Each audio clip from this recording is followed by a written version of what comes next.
Assalamualaikum pada semua orang. Nama saya ialah Tengku Mazarina binti Tengku Mazal dan nombor metrik ID saya ialah CD20032. Saya dan ahli kumpulan saya berasal daripada kumpulan 5 dan nama kumpulan kami ialah kumpulan Halia itu seri section 14B. Jadi tajuk kami pada hari ini ialah lahir sebagai digital native baik atau buruk pada masyarakat dunia. Jadi untuk permulaan saya akan memberitahu tentang definisi digital native dan teknologi. Pada tahun 2001, menurut Mark Prensky, generasi digital native adalah generasi muda yang merupakan pembicara asli yang menggunakan bahasa digital komputer, permainan video dan internet. Menurut beliau lagi, digital native juga merupakan generasi muda, generasi digital native yang terbentuk setelah kemajuan teknologi digital semakin berkembang dalam kalangan tidak kira golongan muda ataupun golongan yang telah berumur. Teknologi semakin canggih pada awal tahun diyakini untuk memberikan peluang kepada golongan ini supaya dapat mengetahui, memahami dan mempelajari dengan lebih mendalam tentang bahawa dunia ini sangat memerlukan teknologi untuk melangkah ke masa depan yang lebih cerah. Kebanyakan daripada golongan generasi digital native ini telah terbentuk disebabkan oleh interaksi mereka dengan teknologi yang sangat kerap. Dan ada setengah orang berpendapat bahawa mereka berkemungkinan lebih rapat dan lebih akrab dengan teknologi berbanding dengan orang sekeliling mereka.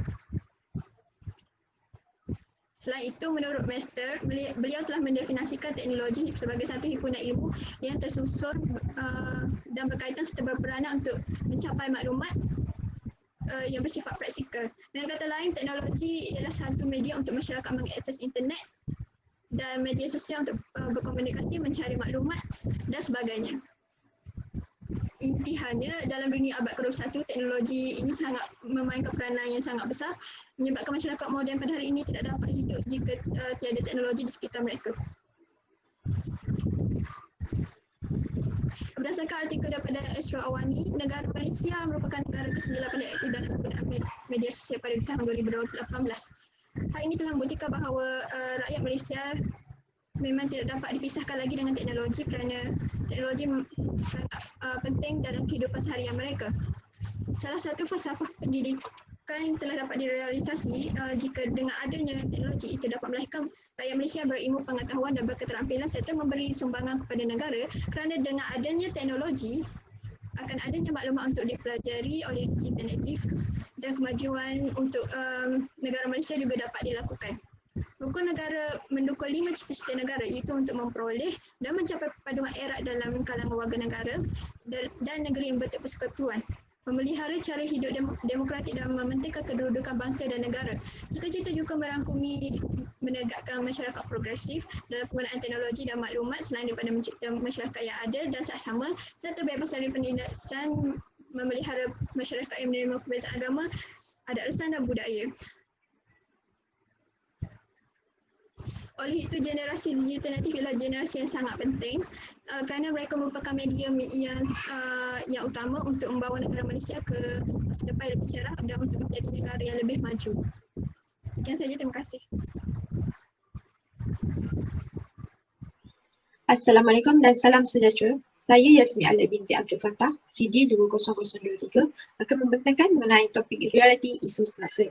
Yang kita tahu, penggunaan teknologi ini memainkan peranan yang penting dalam kalangan masyarakat, terutamanya masyarakat informasi atau istilah yang lebih tepat telah diberikan iaitu digital native yang diberikan kepada golongan yang besar dengan penggunaan teknologi seperti telefon pintar, permainan video dan media sosial iaitu Facebook, Twitter, Instagram dan yang terbaru iaitu TikTok.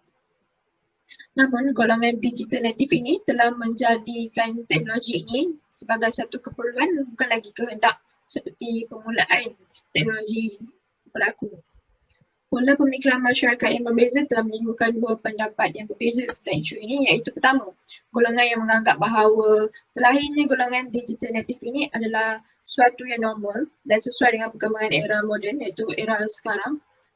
Yang kedua pula, golongan yang menganggap bahawa digital native ini akan bawa kesan yang buruk kepada anak-anak kecil dan juga remaja kerana membesar menggunakan teknologi.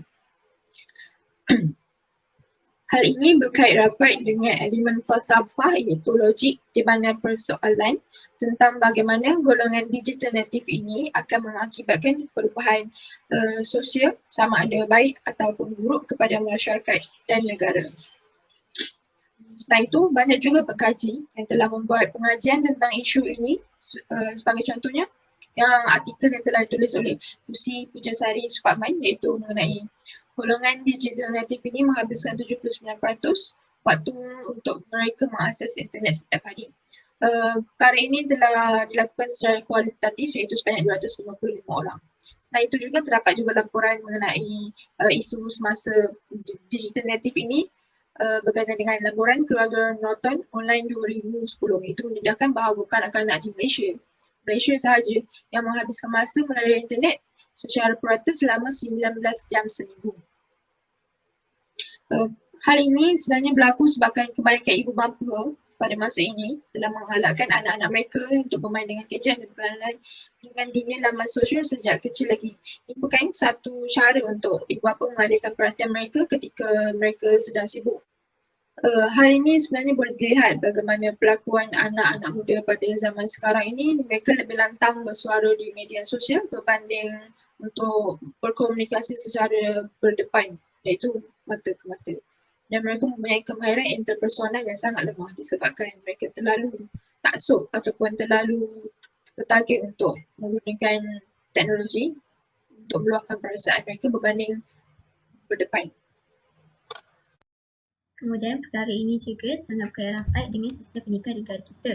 Sehingga dengan status negara kita yang sedang membangun pelajar yang lain sebagai digital native dapat merealisasikan impian negara kita untuk menjadi sebuah negara maju.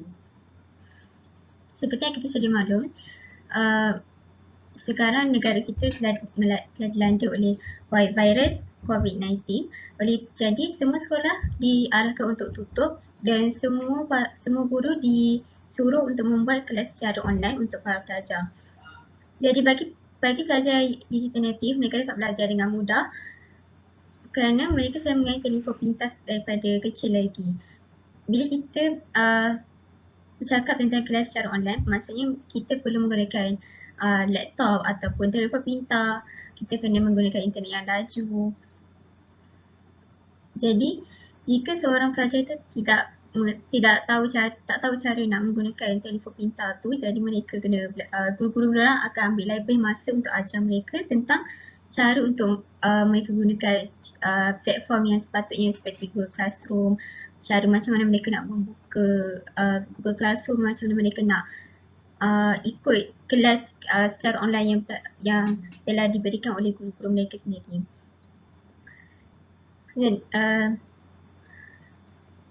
Kemudian, seperti yang saya kata tadi, pelajar yang dilahirkan sebagai digital native ni mereka dapat merealisasikan impian negara kita sebagai sebuah negara maju di mana tiada lagi pembelajaran menggunakan buku teks, tiada lagi pembelajaran menggunakan buku teks, malah kita akan lebih banyak menggunakan tablet di mana para pelajar senang untuk menggunakan tablet itu di mana semua tajuk, semua subjek terus ada kat dalam tablet tu. Jadi para pelajar tidak perlu lagi membawa buku teks ke sekolah, tidak perlu lagi membawa beg yang berat-berat lagi ke sekolah. Jadi dengan cara tablet ini, dengan adanya pelajar yang lahir sebagai digital native ni, negara kita dapat menjadi sebuah negara yang maju dalam pendidikan untuk masa yang akan datang. Terima kasih. Assalamualaikum warahmatullahi wabarakatuh. Saya ucapkan kepada semua semua. Nama saya Muhammad Azul Syafiq bin Azim. Saya bernama metik CB200174. Saya membentangkan isi kedua iaitu faktor digital native atau isi 1 dan 2. Digital native seringkali dikaitkan dengan generasi Z atau generasi yang hidup pada zaman yang serba moden dan canggih ini. Persoalannya, kenapakah digital native tidak berpengaruh atau memberi kesan kepada generasi sebelum generasi Z? Hal ini mungkin disebabkan oleh kepesatan teknologi pada zaman kini. Jadi, faktor utama yang menyebabkan seseorang itu lahir sebagai digital native adalah adanya teknologi maju dan canggih zaman kini. Hal ini boleh dikaitkan dengan salah satu cabang falsafah LMIA iaitu metafizik, di mana hakikat kewujudan teknologi telah menyebabkan seseorang lahir sebagai digital native. Ini telah mengubah cara hidup kanak-kanak atau remaja daripada keluar bermain seperti bermain bola sepak bersama-sama pada zaman dahulu kepada bermain bola sepak dengan rakan-rakan di dalam gadget masing-masing. Berbalik pada zaman 90-an, ketiadaan teknologi yang canggih seperti internet, aplikasi permainan video dan sebagainya telah menyebabkan mereka para remaja keluar dari rumah dengan tujuan berseronok dengan kawan-kawan mereka. Para remaja zaman kini pula telah menyukai satu cara yang baharu untuk berseronok dengan kawan-kawan mereka dengan bermain permainan video bersama-sama tanpa perlu keluar dari rumah, yang di mana cara ini adalah salah satu cara yang tidak sihat kerana tidak mengeluarkan peluh dan bakar lemak di dalam badan mereka. Bagi mereka, bermain telefon seperti melayari media sosial dan melayari internet adalah satu kepuasan dan merupakan tempat untuk menghilangkan stres. Selagi teknologi berkembang pesat, selagi itulah manusia akan berevolusi dan menemui cara yang baru untuk berseronok. Salah satu faktor lain digital native lahir dalam kalangan masyarakat adalah bermain gadget seperti telefon pintar dan komputer ribet adalah lebih menyeronokkan daripada cara permainan fizikal pada zaman dahulu. Ianya boleh dikaitkan dengan salah satu cabang falsafah LMIA iaitu logik di mana masyarakat dunia gemar bermain gadget daripada permainan fizikal. Logiknya kerana gadget lebih menyeronokkan. Masyarakat dunia terutamanya dalam kalangan generasi muda yang lahir sebagai digital native cenderung untuk bermain gadget daripada keluar dari rumah melakukan aktiviti yang menyihatkan lebih-lebih lagi pada era pandemik COVID-19 yang menyebabkan mereka tidak boleh berjumpa secara fizikal. Oleh itu, mereka mencari jalan yang lain untuk berjumpa iaitu berjumpa secara maya. Lama kelamaan, perkara ini menjadi satu kebiasaan dalam hidup mereka. Bermain gadget secara tidak berkawan boleh menyebabkan seseorang tertagih sehingga mereka sanggup bermain gadget selama hampir 12 jam sehari tak melakukan aktiviti lain yang menjadi satu tanggungjawab kepada mereka. Sebagai contoh, seorang pelajar tidak menyiapkan tugasan yang diberikan oleh pensyarah mereka kerana menghabiskan masa lapang dengan cara bermain gadget. Pada zaman sekarang, bermain gadget seakan-akan satu kewajipan bagi masyarakat dunia. Hal ini sudah pasti tidak dapat dielakkan sebagai seseorang yang lahir sebagai digital native. Namun masyarakat hendaklah berpada-pada bermain gadget, mengetahui bilakah masa untuk berhenti dan melakukan aktiviti yang lebih berfaedah. Setakat itu sahaja daripada saya. Sekian. Assalamualaikum warahmatullahi wabarakatuh. Nama saya Sofi Batisha bin Usman. Saya ingin menyambung pembentangan saya iaitu faktor dan punca digital native. Antara faktor lain juga, perkembangan teknologi yang cepat. Negara-negara di dunia membangun dengan cepat sejak 50 tahun yang lalu. Ini membuatkan tercetusnya perubahan antara negara-negara membuat teknologi yang canggih. China kini telah menjadi antara negara-negara termaju di dunia yang disebabkan teknologi yang cepat dibangunkan oleh China. Tidak lupa juga Malaysia. Malaysia telah membangun sejak kita memperolehi kemerdekaan pada masa dahulu. Dengan adanya teknologi baru, masyarakat perlulah menggunakan teknologi dengan baik dan bukan sebaliknya. Sebab dengan ada teknologi yang maju ini, akan ada juga perkara-perkara yang negatif yang akan menimbulkan masalah kepada masyarakat lain. Falsafah yang boleh dikait dengan faktor ini adalah falsafah pendidikan kebangsaan. Ia kerana ia memberi sumbangan terhadap kemuliaan dan kemakmuran keluarga, masyarakat dan negara. Seterusnya, faktor digital native juga boleh dikaitkan dengan sumber pendapatan manusia. Pada masa kini, masyarakat banyak membuat perniagaan menggunakan platform atas talian. Platform yang digunakan seperti Facebook, Instagram, WhatsApp dan Twitter. Hal ini kerana ia lebih mudah dan sejaknya ada di pandemik COVID-19 ini, ia telah membuatkan banyak syarikat tidak dapat beroperasi sepenuhnya. Hal ini membuatkan kebanyakan syarikat beroperasi secara atas talian. Di dalam hal ini, ia berkait rapat dengan falsafah rukun negara. Kristian pada raja dan negara merupakan rukun yang paling berkait rapat. Hal ini kerana masyarakat perlu menanamkan sikap tanggungjawab yang sanggup untuk berkorban demi negara dan beri semangat terhadap pembangunan negara. Sekian, terima kasih. Assalamualaikum, nama saya Nur Ainul Hayati binti Muhammad Suko. ID card nama saya CB20090. Saya akan menerangkan tentang kesan positif digital native terhadap masyarakat dunia. Antara kesan positif ialah generasi ini dapat memperolehi maklumat dan menyelesaikan semua kerja mereka dengan lebih cepat dan pantas. Ini kerana penggunaannya yang meluas dan pelbagai penerokaan maklumat boleh diperolehi tanpa batasan. Ia juga dapat merapatkan jurang antara negara kerana kita boleh mengakses ke serata tempat untuk mendapatkan maklumat dalam masa yang singkat. Sebagai contoh, kebanyakan pelajar menggunakan enjin carian Google untuk mencari maklumat yang diperlukan bagi menyiapkan tugasan mereka. Berdasarkan falsafah epistemologi, teknologi digital yang berkembang pesat sehingga hari ini merupakan sumber maklumat yang memudahkan semua lapisan masyarakat dalam mencari dan mengumpul maklumat dengan lebih pantas. Seterusnya, teknologi digital dengan kemudahan internet ini juga memudahkan generasi ini untuk berkomunikasi dalam jarak yang jauh atau jarak yang dekat, malah dapat merentasi lautan seantero dunia. Kemudahan perhubungan internet yang boleh digunakan dalam gadget moden seperti Facebook, WhatsApp dan Gmail dapat menggalakkan komunikasi tanpa sepadan. Sebagai contoh, penggunaan Facebook membolehkan berkomunikasi dalam kalangan masyarakat dan sekaligus dapat mengeratkan hubungan silaturahim antara satu sama lain tanpa mengira jarak jauh atau dekat. Falsafah rukun negara yang dapat dikaitkan ialah kesopanan dan kesusilaan. Ini kerana dengan adanya teknologi digital dengan kelebihan internet ini, masyarakat dapat memupuk sasiah mulia dalam diri mereka melalui komunikasi dengan berbagai masyarakat dan ini juga dapat meningkatkan keharmonian negara. Terima kasih. Assalamualaikum dan selamat sejahtera. Saya ucapkan kepada Dr. Ahmad Fazlullah bin Muhammad Zainal Abidin dan rakan-rakan sekalian. Hari ini saya akan menyambung beberapa topik penting di dalam pembentangan yang telah kami lakukan. Sebelum itu, saya ingin memperkenalkan diri saya. Nama saya Muhammad Adnan bin Muslimin, nomor matriks BB20056. Baiklah, hari ini saya akan membentangkan tentang kesan negatif digital native. Gadget dan teknologi moden sememangnya satu kemudahan yang amat bermanfaat kepada masyarakat.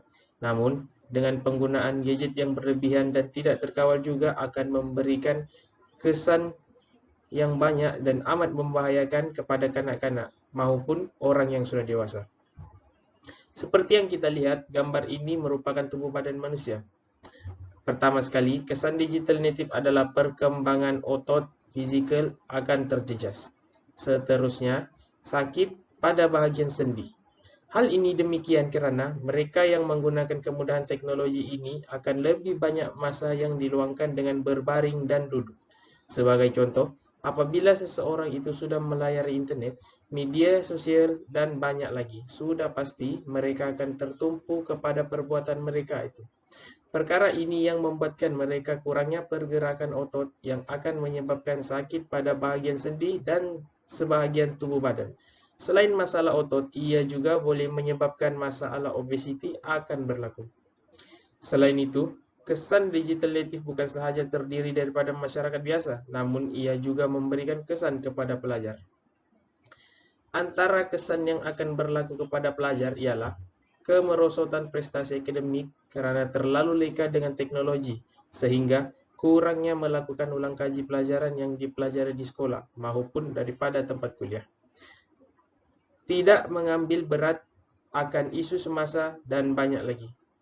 Seterusnya ialah terbiasa dengan sikap malas dan terjadinya longgokan kerja rumah. Hal ini sudah terbukti di kalangan pelajar seperti yang selalu dipaparkan di media sosial, di mana wujudnya isu kerja rumah yang terlalu banyak dan tidak diselesaikan dalam masa yang telah ditetapkan.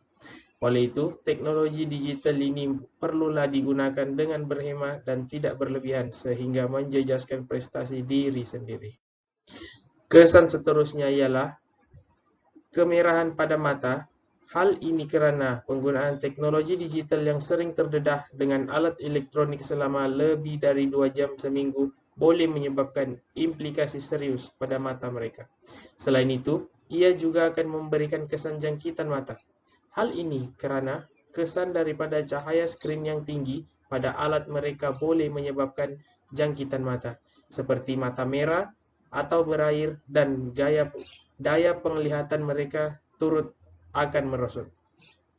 Selain itu juga, penggunaan teknologi moden ini ia boleh menjadikan penglihatan seseorang itu merosot. Hal ini kerana kebanyakan penggunaan teknologi ini sehingga larut malam. Malah, mereka juga menggunakan alat komunikasi ataupun telefon bimbit dalam keadaan sekitar yang gelap gelita sambil menggunakan paras cahaya yang terlalu tinggi. Dengan penggunaan digital native ataupun teknologi moden ini, ia juga boleh mendatangkan bahaya kepada penggunanya. Hal ini kerana kebanyakan teknologi digital ini terdiri daripada alat yang menggunakan tenaga elektrik. Perkara ini sering terjadi dan seringkali terpapar di media sosial ataupun di akhbar-akhbar, di mana berlakunya alat komunikasi yang meletup, litar pintas, dan berlakunya kebakaran. Perkara ini terjadi disebabkan segelintir pengguna yang terlalu kerap menggunakan alat komunikasi sambil mengecas alat tersebut tanpa merasa takut dan tanpa mengambil kisah aspek keselamatan mereka. Oleh itu, digital native ini tidak boleh digunakan secara berlebihan dan disalahgunakan kerana ia bukan sahaja mempunyai faedah kepada pengguna, namun ia juga mempunyai kesan yang sangat buruk kepada pengguna sekiranya tidak digunakan dengan betul. Semua pihak perlulah mengambil berat tentang perkara ini agar dapat mengelakkan daripada berlakunya kesan digital native kepada generasi muda. Sekian, itu saja dari saya. Dengan itu, saya serahkan kepada pembentang seterusnya untuk menyambung pembentangan ini. Sekian, terima kasih. Assalamualaikum warahmatullahi wabarakatuh. Saya mengucapkan selamat sejahtera kepada pensyarah yang dihormati dan classmate saya. Pada hari ini, saya akan meneruskan pembentangan kawan saya dengan membentangkan cara penyelesaian digital native ini. Seperti kawan saya kata, kesan buruk digital native amatlah membawa pada generasi-generasi muda pada zaman sekarang. Oleh itu, ibu bapa bertanggung jawab secara mutlak adalah terletak di bahu mereka untuk memastikan anak-anak sentiasa berada di landasan yang betul dan menimba pengalaman dalam talian yang membina sepanjang langkah mereka menuju ke alam dewasa. Ibu bapa seharusnya memantau aktiviti atas talian anak-anak mereka dengan menghadkan tempo masa untuk mereka berbual, bermain dan bersosial atas talian. Selepas itu, cara penyelesaian digital native ini ialah ibu bapa berhak untuk mengetahui butir-butir dan perincian semua akaun dalam talian anak-anak mereka. Sikap tegas terhadap anak-anak juga adalah perlu dengan meminta mereka menunjukkan laman web yang sering mereka lawati bagi memastikan anak-anak tidak terlibat dalam elemen-elemen multimedia yang mendedahkan mereka kepada laman web yang tidak sehat, yang mengundang permasalahan dalam konteks perkembangan sosial mereka yang juga akan merosakkan minda mereka. Bagi kerajaan yang ingin negara berkembang pesat, dengan terdapatnya generasi muda yang tidak rosak mindanya, perlulah mengambil berat tentang digital native ini, dengan perlu memberikan peranan yang amat penting dalam isu ini. Kerajaan haruslah mendorong untuk menggunakan software filter. Sekarang, terdapat software filter yang menyerang site seperti judi, pornografi, dan lain-lain lagi. Hal ini demikian kerana kerajaan haruslah mengumumkan dan memperkenalkan peraturan yaitu harus menggunakan software filter di sekolah, cyber cafe, dan tempat-tempat mengakses internet. Pegawai kerajaan haruslah memberi kerjasama sepenuhnya untuk membanteras masalah ini. Pihak sekolah juga perlulah memainkan peranan yang amat besar jika menginginkan pelajar yang tidak terjerumus dengan digital native ini dengan memainkan peranan dalam mengawal pelajar mereka daripada mencari informasi-informasi seperti informasi lucah dan gangsterism yang boleh mencemarkan minda mereka. Pihak sekolah haruslah menyekat semua laman web seperti itu supaya pelajar tidak dapat melayari laman web itu.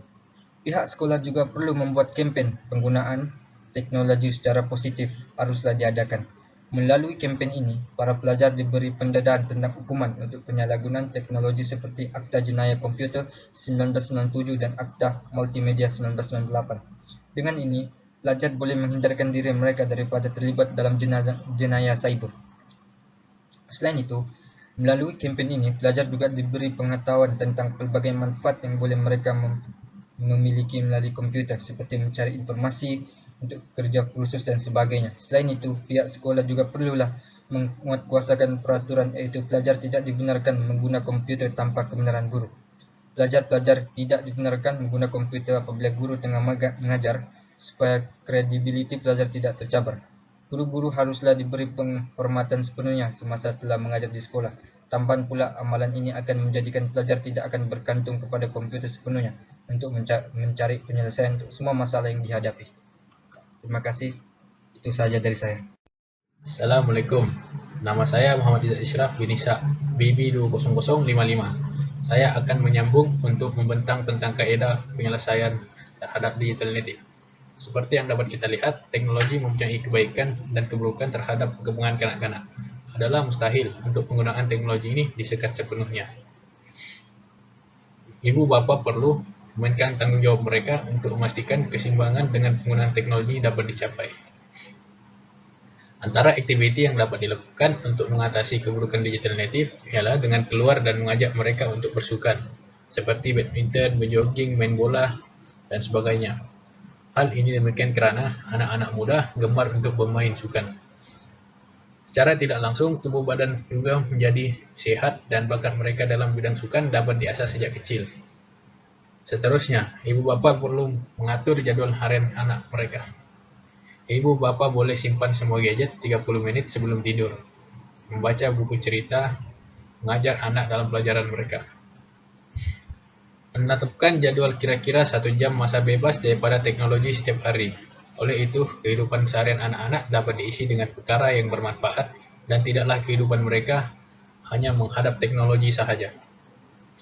Dengan melakukan hal ini, anak-anak dapat mendisiplinkan diri dalam menepati masa serta dapat menambah ilmu di dalam diri mereka. Secara tidak langsung, anak-anak pandai mengurus masa serta dapat mengimbangkan pembahagian masa terhadap pelbagai jenis aktiviti yang akan dilakukan. Kaedah seterusnya, lokasi televisyen juga tidak harus dipandang ringan, kerana ia menyumbang kepada faktor penggunaan media yang tidak terkawal. Televisyen di sebuah rumah haruslah diletakkan di ruangan keluarga, di mana seluruh ahli keluarga dapat menonton bersama pada waktu yang sama, agar ibu bapa mudah untuk mengawal kesesuaian program yang ditonton oleh anak-anak mereka.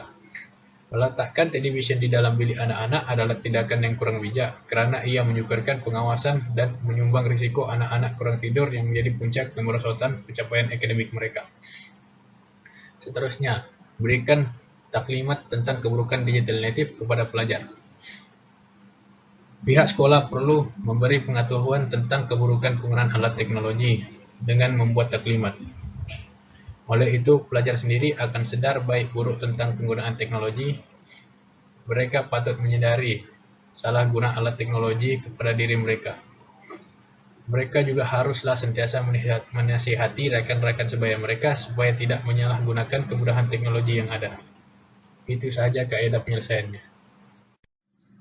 Assalamualaikum, saya Muhammad Halid bin Samsudin, BB 20059. Hari ini saya akan membentangkan tentang part saya, slide saya, yaitu kesimpulan. Oke, poin pertama, teknologi tidak mampu dihalang. Kepesatan teknologi akan terus berkembang seiring dengan peredaran waktu. Teknologi adalah perkara yang tidak mampu kita halang atau kekang perkembangannya. Menidakkan teknologi moden dalam kehidupan kanak-kanak dan remaja berarti membunuh perkembangannya dalam era digital serta globalisasi. Seterusnya, poin kedua, sokongan dan kerjasama dari semua pihak. Sokongan dan kerjasama dari semua pihak amatlah diperlukan bagi memastikan perkembangan mereka dalam persekitaran yang sehat dan selamat.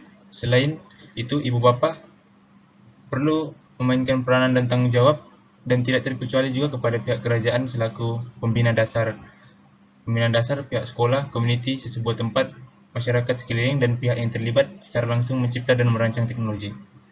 Semua pihak harus menggalas tanggung jawab untuk memastikan kanak-kanak dan remaja memperolehi manfaat daripada kepesatan dan kebanjiran teknologi yang ada di segenap persekitaran kehidupan kita sekarang. Poin seterusnya, semua pihak memainkan peranan. Oleh yang demikian, semua pihak diharapkan dapat memainkan peranan masing-masing dan memberikan sumbangan dalam konteks perkembangan kanak-kanak serta remaja yang merupakan aset penting dan bakal mewarisi masa depan negara nanti. Poin yang terakhir, jangan khawatir. Jangan khawatir untuk menggunakan teknologi kerana kini tidak dapat dinafikan bahawa terdapat banyak gadget dan aplikasi baharu yang berguna untuk anak-anak Anda. kita harus sedar dan tahu bila masa yang sesuai untuk mengawal dan menghadkan penggunaan gadget kepada anak-anak kita. Itu saja dari saya. Sekian, terima kasih.